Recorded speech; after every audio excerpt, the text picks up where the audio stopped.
Finding a catcher that you like in Diamond Dynasty is a really tough task, especially at this current point in the game, because we have a lot of options in our Future Stars catcher, Joe Mauer, and other guys that we're going to be getting here, hopefully in the near future. So what I'm going to do right now is go through all of our Future Stars catchers today and help you make a decision on who you want to start and who you may want to pass on. There's a lot of good ones. They're all 95 overall, so they're all going to be solid choices on your team. However, we're going to look at each card, give them a little bit of a deep dive one by one, and give you a good reason to use each card depending on the type of player you are. Some cards might be better on All-Star difficulty and ranked seasons. Some may be more well-rounded, better for Hall of Fame and Legend. We're going to go through it today and help you solve that problem right now. Yes, this is the series that I did on the channel called Faceoff, but we're going to update it a little bit, make it fresh and brand new for the year. Because as I recognized with the series last year, the goal of it was to determine who people should be starting and who people should be benching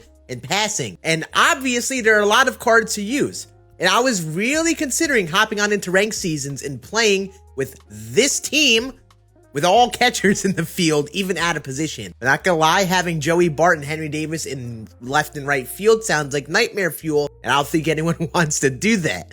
But we're gonna look at these cards one by one, and then we'll go into a game versus CPU and get a feel for their swings individually and see how they play in game. First, we got Shay, who is definitely a really good defender, high power.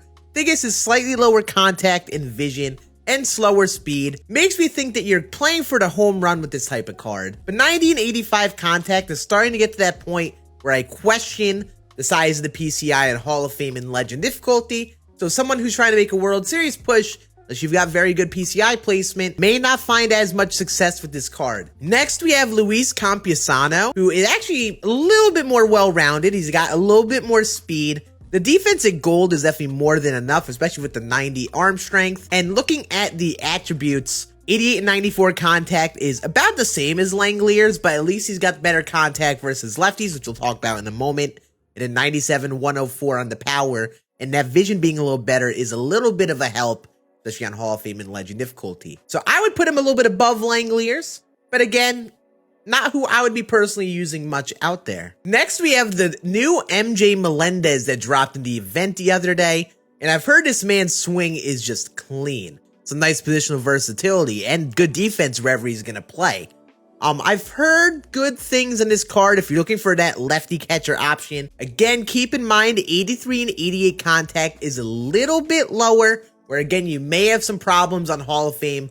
Definitely some problems on Legend difficulty. But definitely like an all-star Hall of Fame demon here with that defense and the positional versatility. If you're someone who has some catchers on your bench and you want to make them work, you could always move Melendez and put him in a corner. And honestly, 69 speed won't be too bad out there. Next, we have Corey Lee, who I think is actually pretty interesting because the contact is definitely lower versus righties with 84. But he's definitely better versus lefties with 95 and 100. Again, this card screams Hall of Fame demon with that 95 and 100 versus left. 84 is again a little bit lower. I would start to be questioning it on Legend difficulty. At least he has 75 vision to make up for it. And I feel like I've heard good things in this card, but I don't see him used too much. I've only seen him used a handful of times. And I put him right in the same class as Campusano. Then we have Joey Bart, who definitely does not have the positional versatility, but I've heard he will vibe with his swing. Again, the splits versus lefties are actually some of the best of the bunch entirely. But again, a little bit weaker versus righties, and that lower vision could be a little problematic on a World Series push. But if you are facing a lefty, oh man, you might be really in a good spot. I would say Joey Bart and MJ Melendez are the two picks for me right now of the entire bunch. Then Mr. Henry Davis. I've actually used him a bit. You see I got parallel 3. I've had a lot of fun with him. A lot of Salvador Perez type energy out of this card. I just like how well-rounded he is. He's not too weak versus righties at base level. Has above 90 contact, has good splits versus lefties still too. The vision is high 70s. The fielding is high silver, so just a couple parallels will get to gold fielding, which is nice, but his arm strength is still good. Definitely the most well-rounded option if you are playing on Hall of Fame and Legend. I think he's the personal pick of mine right now, just based off of the attributes alone. Now that we took an initial look at their attributes, the guys to keep an eye out on, Joey Bart, MJ Melendez, and Henry Davis. We're going to hop on into a game real quick versus CPU, and we'll start to get a feel of their swings, and I'll give you a good comparison of what these cards look like based off of other swings in the game. Alright, so we're going to go into a Hall of Fame difficulty play versus CPU game against Corbin Burnes, one of the better righty pitchers in the game. We're just going to get some swings with these guys, and we'll try to see if we can build up a comparison, see what these cards are like, just based off of cards that may exist in the game already. Alright, so here's Shay Langeliers. I have used him a little bit in some events. That's an interesting swing right there. Take an instant replay on that, see if I get a feel for that. I mean, using Langeliers in the event actually has been solid. Like, I vibe with his swing. He's got that typical two-hand release through the zone. A little bit later on the stride. It's very subtle, which some people don't really like. They don't like a subtle stride in the stance, but still. This swing seems very interesting. Luis Campusano, let's check out now. I know his stance got a little work this year. He's got an early stride. I like that. A lot of people like that with cards like Mike Trout, Trey Turner. Got a little bit of an early stride on him. Kind of makes the swing feel like it's quicker. And it's also a lot more visible. You could see that. So if you're someone who likes a Trey Turner type, you may want to consider trying this card. The swing is giving me Trey Turner energy with the one-handed swing and the early stride. Now we got MJ Melendez. And I've heard a lot of people say they love the gold prospect card for MJ. But now he's got this card, which is actually very viable. Again, early stride, that's a key thing that a lot of people like in swings. However, it can sometimes be a distraction for some if that's something you don't like. Ooh, okay. I mean, a respectable swing. A respectable swing. Honestly, looking at the swing through the zone is giving me a little bit of like Brett Beatty or Christian Yelich type vibes. So that actually might be a good thing because those cards actually mesh. Ooh. All right. See, that's where the splits versus righties being a little weaker on something like Corey Lee becomes a little bit of a problem. Interesting. So his stance right here reminds me of Javi Baez a bit, but the stride, of course, is definitely a little later. It's a later stride. Maybe like Javi Baez might be a fair comparison, but yeah, that's Corey Lee. Here's Joey Bart, and I've heard Chev compare him to Mike Piazza, which is interesting. I don't know if I'm going to get that energy off this card. Again, he's got an earlier stride. The thing with Joey Bart, that was a bad swing. Ew. The thing with Joey Bart, I have heard from like nearly everyone who's used him, is that they really like his swing. So even though the attributes are the way they are, I've heard a lot of good on his swing. He is a little bit earlier with the stride again.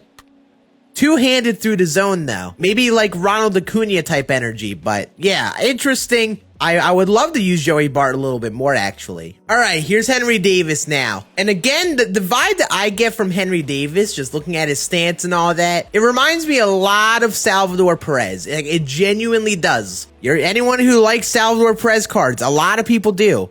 I think this card might be your pick.